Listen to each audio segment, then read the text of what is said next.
Bwana Yesu asifiwe sana. Amen. Nataka tujifunze kuhusiana na nguvu, kuchochea nguvu.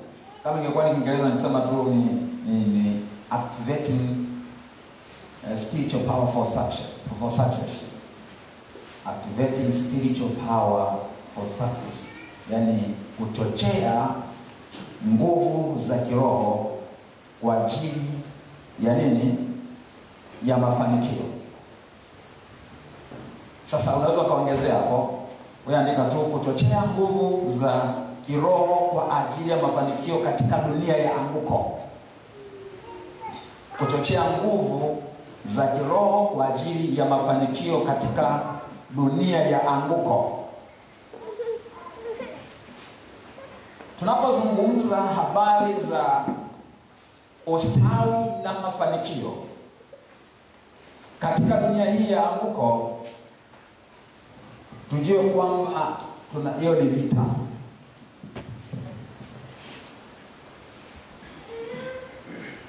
Maana yake ni nini? Nachotaka kusema ni kwamba ustawi na mafanikio katika dunia hii ya anguko ni matokeo ya ushindi katika vita. Yaani ifike mahali ukapata ustawi, ifike mahali ukapata mafanikio, maana yake huo ustawi na hayo mafanikio ni matokeo ya ushindi katika vita. Ni lazima upambane, ni lazima upigane, halafu ushinde. Ushindi ule ndio unaokupeleka sasa kwenye ustawi na mafanikio.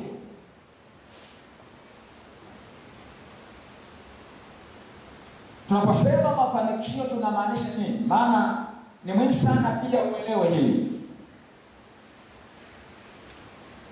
Sasa haya tumekuwa tukijifunza mara kwa mara. Kwa hiyo wewe ambaye tumekuwepo wote muda mrefu unaweza kuunganisha.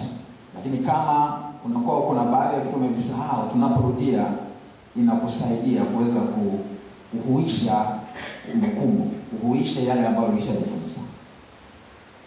Kwa tafsiri nyepesi nilionayo mimi, mafanikio ni utekelezaji wa makusudi ya Mungu. Yaani ni pale ambapo unakuwa umeweza kutekeleza yaliyo makusudi ya Mungu katika maisha yako au maisha ya taasisi. Nazungumza kama ni mafanikio yako binafsi, mafanikio ya kifamilia, mafanikio ya taasisi kama kanisa la mahali pamoja, hii ni taasisi.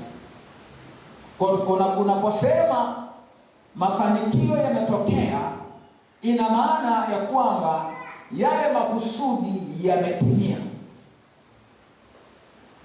Makusudi yanapotimia ya hicho kitu, makusudi ya Mungu ya huyo mtu, ya hiyo taasisi, ya hilo kundi yanapotimia, tunasema hayo ni mafanikio. Hata ni vizuri tuwekane sawa hapo, kwa sababu kuna tafsiri za dunia za mafanikio. Mara nyingi tafsiri za dunia za mafanikio zenyewe zipo katika mazingira ya kulinganisha. Mara nyingi yana mlengo wa material. Ni vile vitu vya kuonekana. Mtu una pesa kiasi gani, una majumba kiasi gani, umepanda vyeo kiasi gani, una madaraka kiasi gani. Kwa hiyo hizo ni tafsiri za dunia. Sasa tunapokuja kwenye muktadha wa Biblia, pamoja na kwamba hayo yanaweza yakawa ni sehemu ya mafanikio yako, lakini sio tafsiri hasa yenyewe. Halo? Kuna watu ambao kwa tafsiri ya Biblia tunawasoma hata kwenye maandiko, tunawacategorize, yani tunawaweka kwenye kundi la watu waliofanikiwa sana, lakini hatuoni kwamba mafanikio yao yalihusisha kumiliki sana mali au kumiliki pesa nyingi au kuwa na vyeo vikubwa na kadhalika. Mafanikio yao yalidhihirika katika maeneo mengine ya ufanisi. kuna makusudi ya Mungu katika maisha yao, katika maeneo fulani ambayo ndio yalipotimia katika maisha yao, kusema hao watu ni watu waliofanikiwa sana. Tunatoka pamoja. Lakini kwa ujumla wake tukiacha sasa zile specifics, yani ule umaalumu na ule upekee unaomhusu mtu mmoja mmoja, kuna ile tafsiri ambayo ni ya jumla ambayo inahusisha sana pia hali za namna hiyo. Kwa maisha yako ni maisha yenye ustawi, inaonyesha vile ambavyo ahadi za Mungu katika maisha yako ni kwa kiwango gani zimetimia. Ahadi za ulinzi, ahadi za amani, ahadi za usalama, ahadi za utele, maana ahadi za utele ambazo zinatuhusu. Bwana Yesu atusaidie sana. Amen. Tunazungumza habari za kuchochea nguvu ya mafanikio katika dunia hii ya anguko, na nimekwisha kusema kwamba katika dunia hii ya anguko mafanikio ni matokeo ya kushinda vita, kwa sababu kuna vita vya kiroho, lakini kuna mpambano na mazingira ambayo ni imperfect, mazingira yenye kasoro nyingi, yenye changamoto nyingi kwa sababu ya anguko. Kizungumza ufanisi katika huduma haupati mafanikio kiurahisi, kwa sababu unakutana na vitu vingi sana ambavyo ni lazima upambane ushinde. Kama ni mafanikio ya kiuchumi, utakapoingia kutafuta pesa na mali kwenye eneo lolote lile, utakutana na changamoto. Iwe ni kwenye kilimo, iwe ni kwenye biashara, iwe ni ufugaji, iwe ni uvuvi, iwe ni kwenye eneo la ajira, kila mahali utakutana na changamoto. Kwa hiyo waliofanikiwa ni wale ambao walizishinda hizo changamoto, ndipo wakayapata hayo mafanikio. Unaona? Kwa hiyo hakuna ambako unaweza kupata mafanikio kirahisi. Watu wale ambao wamefikia kuwa na viwango vikubwa sana vya madaraka, wakafanikiwa pengine kwenye masuala ya siasa, na wenyewe wamepambana na wakashinda. Kuna siku nilikuwa nahubiri hapa, nikamtolea mfano rais wa Marekani. Hajaapishwa bado nani? Donald Trump bado hajaapishwa. Sasa huyu bwana unaweza kaangalia hajafikia level hiyo ya kuchaguliwa mara ya pili kirahisi. Alishinda mara ya kwanza, akaongoza miaka 4. Wasiomtaka wakapambana mpaka wakamwangusha, lakini kwa sababu alikuwa hajamaliza miaka 8 kwa desturi, akaingia tena kwenye mapambano ya kisiasa. Imefika mahali wakaona huyu jamaa anapoelekea, huyu anaelekea kushinda, wasiomtaka wakatafuta kumuua, wakapolea chupu. Najua angekuwa mtu muongo kama labda mimi na wewe, ningesema kwa usalama wangu niachane na haya mambo. Yaani baada ya kunusulika kweli kuuawa, yaani wewe, yaani risasi kupita kwenye sikio, maana yake kichwa kimekoswa kidogo sana. Nimetoka pamoja. Sasa baada ya hapo, kwa usalama wako si afadhali baache tu ili usalama. Lakini huyu mtu naona vile ambavyo anainuka pale, anasema fight, na bado anaendelea kupambana mpaka amekishinda kile kitu. Hajaapishwa bado, kwa hiyo maana mapambano yameisha, lakini alitaka ipate. Ameshapata ridhaa ya Wamarekani kuongoza ile nchi. Haijawa rahisi. Sasa kama unadhani wewe utafaulu au utafanikiwa kirahisi tu, ninakupa pole, kwa sababu haitatokea. Hello?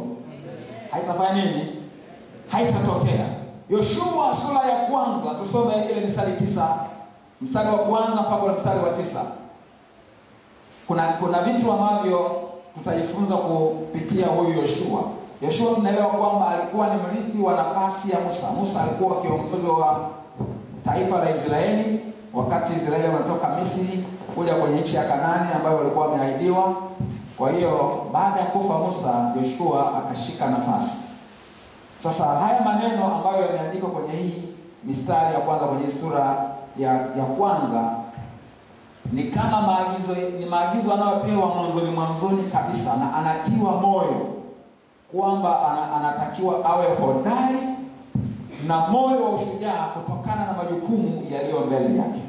Hebu some hapo, anasema hivi: ikawa baada ya kufa kwake Musa mtumishi wa Bwana, Bwana akamwambia Yoshua mwana wa Nuni mtumishi wa Musa akasema, Musa mtumishi wangu amekufa.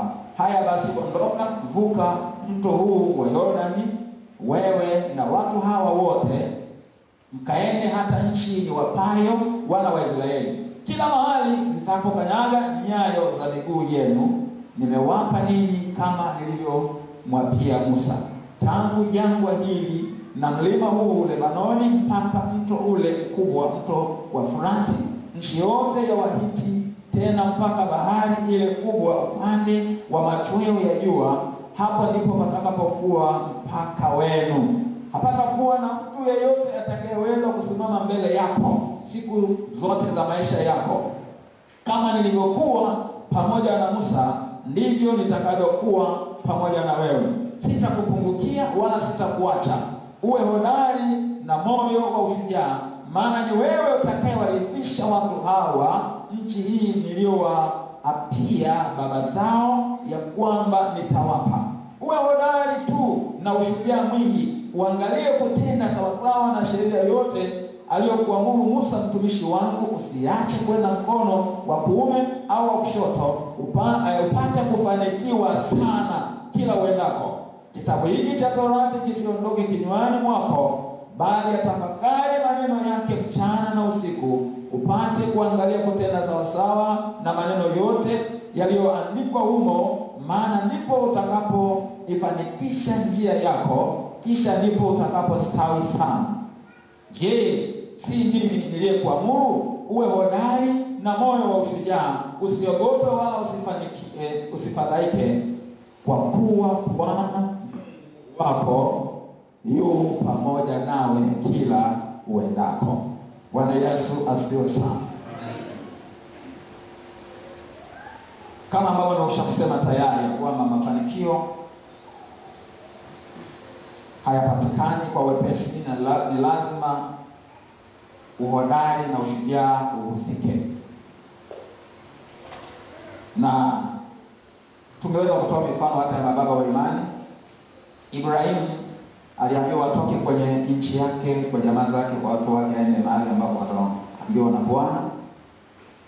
Sasa huko alipata mafanikio, si kwamba mazingira yalikuwa ni mepesi, maana alienda kuishi kwenye jamii ya watu wanaoabudu miungu mingine. Ni watu wanaotegemea mambo ya uchawi. Ni watu ambao wana evil spiritual powers.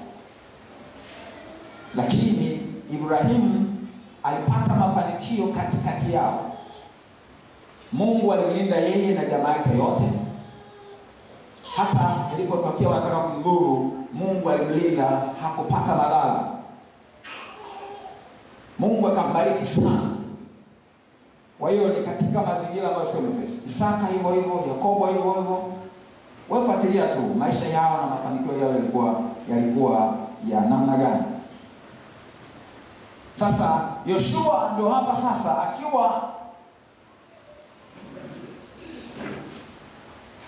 akiwa mwanzoni kabisa wa utumishi wake, baada ya kuichukua nafasi ile ya kuliongoza taifa la Israeli kutoka kwa Musa.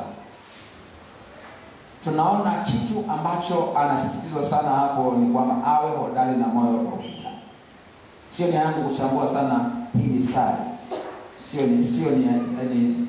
kusudi letu. Hilo neno uwe hodari na moyo wa ushujaa limejirudia sana. Soma hapo, limejirudia mara kadhaa. Uwe hodari na moyo wa ushujaa. Uhodari ni nini? Kwenye Biblia ya Kiingereza imetumika neno be strong and courageous. Be strong and courageous. Kwa hiyo kuwa hodari maana yake ni kuwa strong. Kuwa strong maana yake ni kuwa imara. Mara fulani hivi Paulo alivuviwa kuandikia Wakorintho akasema kwamba basi ndugu zangu muimarike, msitikisike.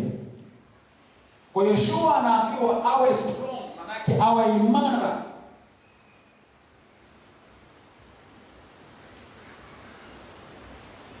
Kwa neno ambalo nadhani liliboniwa na watu wakafu kwenye mazingira ya siasa, anasema uwe ngangari. Uwe ngangari.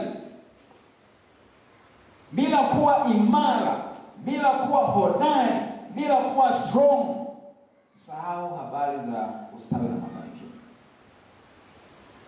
Kuwa courageous maana yake kuwa jasiri.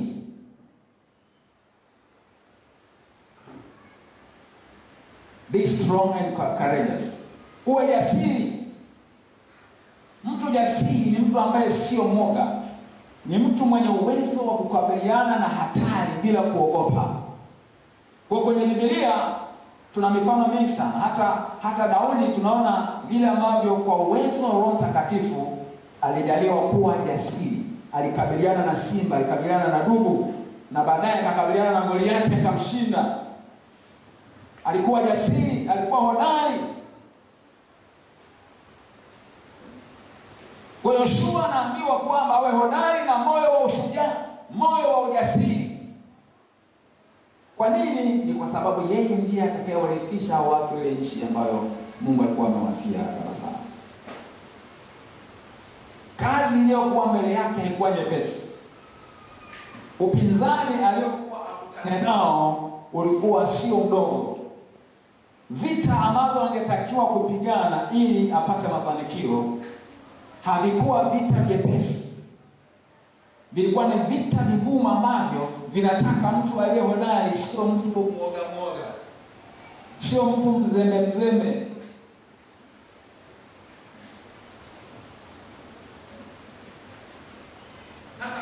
Ni vigezo vya uhodari ni nini? Kuna vigezo vimetolewa, kisoma hapo kuna vigezo vimetolewa. Kuna vigezo vitu tunavyoviona. Anasema si mimi niliyekuamuru. Ina maana Yoshua anapaswa kuwa hodari kwa sababu anayafanya kwa amri ya mkubwa. Leo hii kama mtu akiwa ametumwa na rais wa nchi hii Mama Samia, ameamrishwa nenda katekeleza hili na hili, anapokuja kutekeleza anakuja akiwa hodari, anakuja kutekeleza akiwa hodari, anajiamini. Kwa nini? Ni amri ya nani? Amri ya rais. Hello. Unajua vita nyingi sana, hata ile yenyewe vita yenyewe. Sasa ujumbe huu mzuri sana. Alafu sasa kuna hizi distractions. Sasa mimi na wewe tushinde. Sawa eh? Amen. Tushinde vita. Tukatae kuwa distracted. Haleluya. Sema nakataa kuwa distracted. Hata kama kuna distraction lakini mimi na concentrate. Bwana Yesu asifiwe sana. Kwa sasa Mungu anasema sio mimi niliyekuamuru. Maana yake vitisho utakavyokutana navyo huko vitatoka kwa ambao ni insi ya kwangu. Aliyekutuma ni mkubwa, aliyekutuma ana mamlaka kubwa zaidi, aliyekutuma ni sovereign. Kwa hiyo sasa unaenda kwa amri ya huyo ambaye ni sovereign. Unaenda kwa amri ambaye ana mamlaka yote. Anapokuja mtu ambaye ametumwa na rais,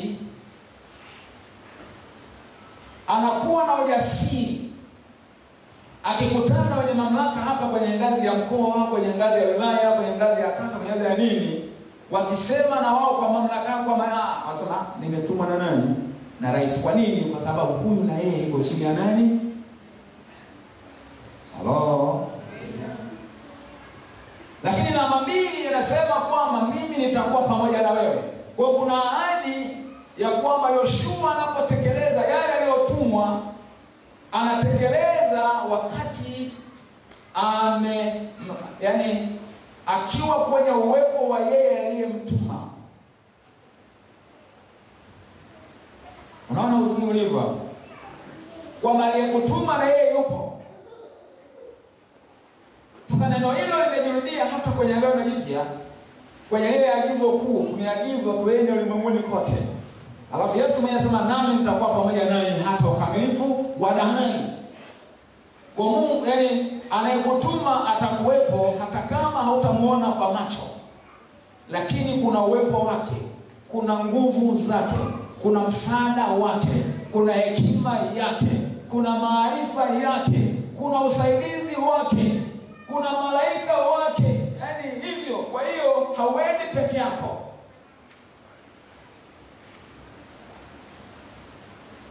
Sasa Yoshua alitekeleza, tunaona sasa vile ambavyo Yoshua aliyetekeleza hayo kwa ushujaa. Alipiga vita vikali sana. Kuna wakati alipiga na vita, inafika jioni, jua linazama, bado hajamaliza kuwakomesha maadui. Kwa mamlaka aliyokuwa nayo na kwa imani akalisimamisha jua, kwamba sasa jua simama hapo hapo mpaka hii shughuli iishe. Zega ilani, unasemaga zega ifanyeni? Zega ilani. Wanakulaza vita mpaka ashughulike, akamilishe ushindi, ushindi uwe kamili, sio nusu. Yoshua alikuwa mwangalifu sana kutenda kila anachoagizwa au anachoamriwa, akijua kwamba anayemwamuru ni mwenye nguvu.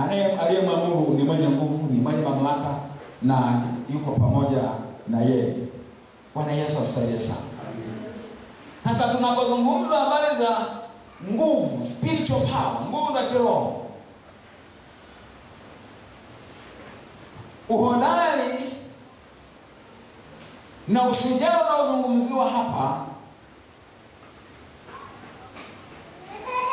ni madhihirisho ya utendaji kazi wa hizo nguvu za kiroho. Ni madhihirisho, ni matokeo, ni madhihirisho. Sasa ili uhodari uwepo, ili ujasiri uwepo, anasema wewe hodari na moyo wa ushujaa. Tumesema na maana habari za kuwa strong na kuwa jasiri, kuwa courageous, si ndio? Ili kuwepo na ujasiri, ili kuwepo na huo strong, huo uhodari huo, ni lazima kuwe kuna nguvu za kiroho zinazotenda kazi. Nguvu za kiroho ambazo zipo active. Unaweza kuwa na nguvu za kiroho ambazo ni dormant, lakini nazungumza habari za nguvu za kiroho ambazo ni active. Hello? Kwa nguvu za kiroho ambazo ni active ndizo ambazo zinazalisha uhodari, zinazalisha ushujaa.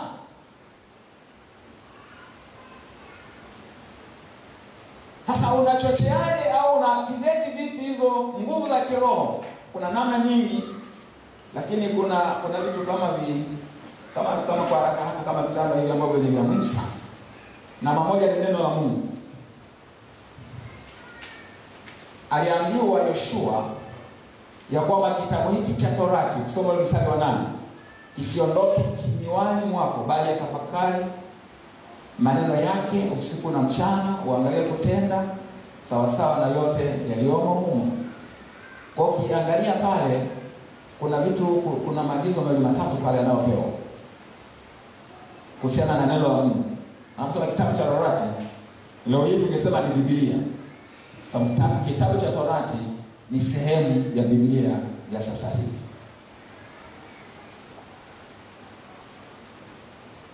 Inatakiwa neno la Mungu ujifunze kwa kulisoma mwenyewe au kufundishwa na mtu mwingine, lakini ulitafakari. Lakini hilo neno ndilo ambalo litawale matamshi yako, ulitamke. Lakini neno hilo linatakiwa kutawala pia matendo yako. Matendo yanaongozwa na maamuzi na machaguzi, si ndio? Maamuzi na machaguzi yako kutokana na utashi wako ndiyo yanapelekea utende kwa namna fulani. Kwa hiyo matendo yako yanatafsiri ulichokiamua au ulichokichagua. Kwa neno la Mungu ndilo ambalo liongoze matendo, liongoze maneno yako na liongoze matendo yako, kwa sababu ndilo ambalo linatakiwa litawale machaguzi yako au maamuzi yako. Kwa hiyo Yoshua kaambiwa kwamba akifanya hivyo ndipo atakapostawi sana na ndipo atakapoifanikisha njia yake. Kwa hiyo ustawi na mafanikio yake kutokana na vile ambavyo atazingatia neno, Biblia, neno linasema. Lakini kingine ni ibada. Nazungumza vile vichocheo vya spiritual power, vichocheo vya nguvu za kiroho. Kichocheo namba moja tumesema ni neno la Mungu. Unatakiwa ulisome, ulitafakari hilo neno, ulitamke hilo neno, ndilo ulipe nafasi liongoze maamuzi na machaguzi yako. Hilo neno ndilo liongoze matendo yako. Unapofanya hivyo una activate au unahuisha nguvu za kiroho ndani yako. Lakini namba mbili ni ibada. Unapaswa kwa mtu wa ibada, ibada binafsi, ibada za familia, ibada za kanisani, ibada. Uwe mtu wa ibada. Kwenye Biblia tunasoma mtu kama Mfalme Daudi alikuwa mtu wa ibada. Ibada. Sijajua wewe ni mtu wa ibada kwa kiwango gani. Siku za leo mara nyingi makanisani, hata tunaposema sasa tuko kwenye kipindi cha sifa na ibada, iliyo mara nyingi kile kinachofanyika hakipati tafsiri kamili ya ibada na sifa kwa Mungu. Kwa sehemu kubwa inakuwa ni entertainment, ni burudani. Tunafanya burudani, tunajiburudisha wenyewe. Focus yako unaposema wewe unaabudu Mungu, hata kama ni kwa njia ya uimbaji, focus yako ni wewe au ni mtu mwingine au ni nani?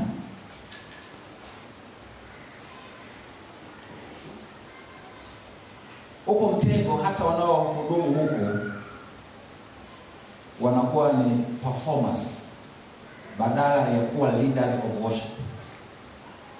Wanafanya performance. Ndio maana unaweza kukuta kwamba anayejiita kiongozi wa ibada au anayejiita mwimbaji anayeimba mbele za watu, focus yake kubwa sana ipo kwenye kuwagusa watu. Ndio maana hata utunzi kwamba atunge wimbo ufananaje ili wavutie watu, ili ukubalike sokoni. Hello?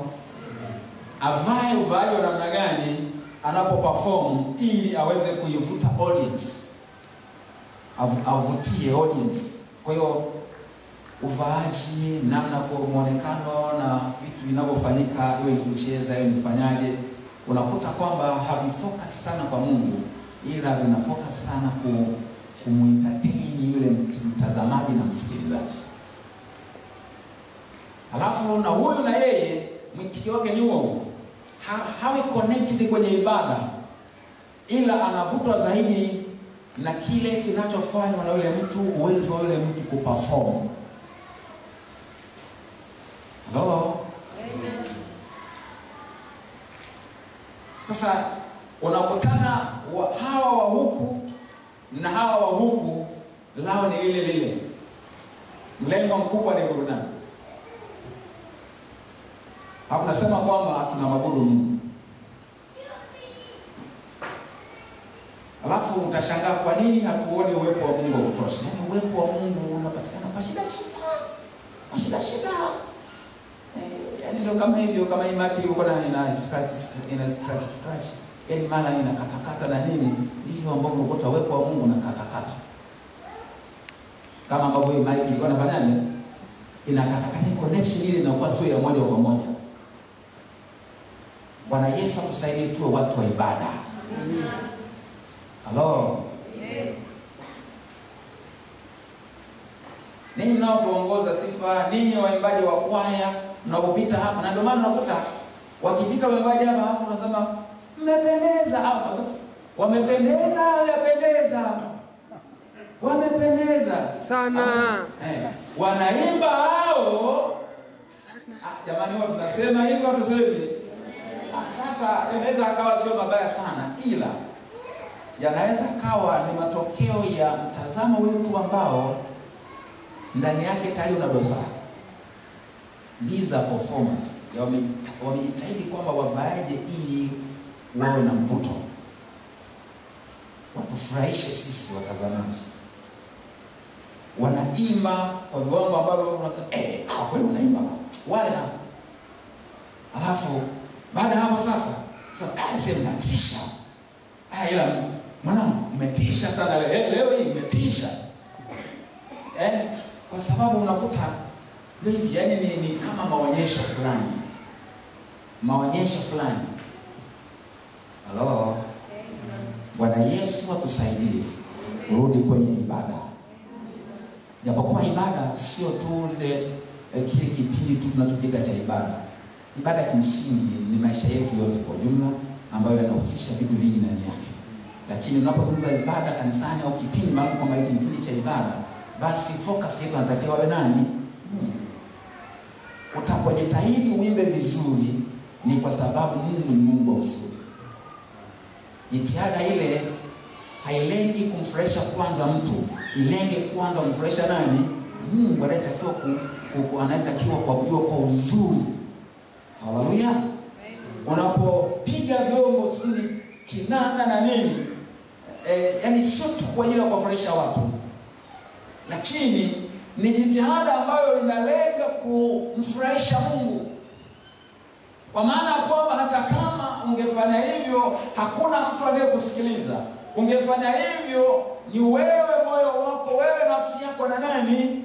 Na Mungu. Watu wewe ni nafasi ya pili, kwamba hao ni kama vile kuna namna ambavyo inatokea nguvu ya ushawishi kwa connect kwenye ibada. Na ndio maana viongozi wa sifa na ibada wenye mlengo wa ibada hasa wanajiandaa sio tu kwa kuimba vizuri na kupiga vizuri na kupangilia vizuri muziki, lakini wanajikita sana pia kwenye maombi, ili ya kwamba ibada iwe yenye kukubalika na uwepo wa Mungu fanyaje ushuke, kuwe na muunganiko kati ya mbingu na hao waabuduji. Bwana Yesu asifiwe sana. Si kwa nini nimekaa sana hapa? Kwanza sio somo langu. Si kwa nini nimekaa sana hapa. Lakini kwa nazungumza vichocheo ya nini? Vichocheo vya nguvu za kiroho. Kwa hiyo nimesema ni neno la Mungu, ni ibada, lakini kuna sadaka, matoleo, sadaka zako, utoaji wako wa zaka, utoaji wako wa sadaka mbalimbali. Utoaji wako na wenyewe unachochea nguvu za kiroho. Lakini kuna matendo ya imani, kile ambacho unasukuma kukifanya kwa mujibu wa neno la Mungu, na imani yako inapokutuma kwamba ufanye hicho, ukiingia kwenye kutenda, yale matendo huwa yanachochea nguvu za kiroho. Lakini namba 5 ni maombi. Kwa namba 1 ni neno, namba 2 ibada, namba 3 sadaka, namba 4 matendo, na namba 5 ni maombi. Sasa nimeweka maombi kwenye hii orodha, imekuwa ya mwisho. Haina maana kwamba ndio yana umuhimu ndogo kuliko vingine, hapana. Na wala mpangilio huu sio mpangilio unaozingatia kwamba kipi cha muhimu kuliko kingine, na kwamba kipi kinaanza kipi kinafuatia, hapana. Ila tu ni orodha tu kwamba hivi vyote vinapofanywa ipasavyo, vinapofanywa vizuri na kwa bidii, vinachochea nguvu za kiroho. Sasa Kwa habari za maombi, Wathesalonike wa kwanza sura ile ya 5 ule mstari wa 17 pale anasema kwamba ombeni bila kukoma. Ombeni bila kukoma. Ombeni bila kukoma. Unataka uwe ni mtu mwenye nguvu za kiroho, omba bila kukoma. Kuomba bila kukoma kuna tafsiri zaidi ya moja. Naweza ikawa ina maana ni yale maombi endelevu, kwamba wewe ni maisha yako ni maisha ya maombi. Kuna watu ambao huwa wanaomba, lakini wanaomba wanapokuwa wamebandwa tu na jambo fulani. Anaweza kaomba, anaweza kafunga, kaomba kwa bidii, anaweza kakesha, anaweza kufanyaje, lakini kwa sababu yuko kwenye mazingira fulani na anataka Bwana amtokee, huyu mtu hatekelezi hili neno linalosema ombeni bila kukoma.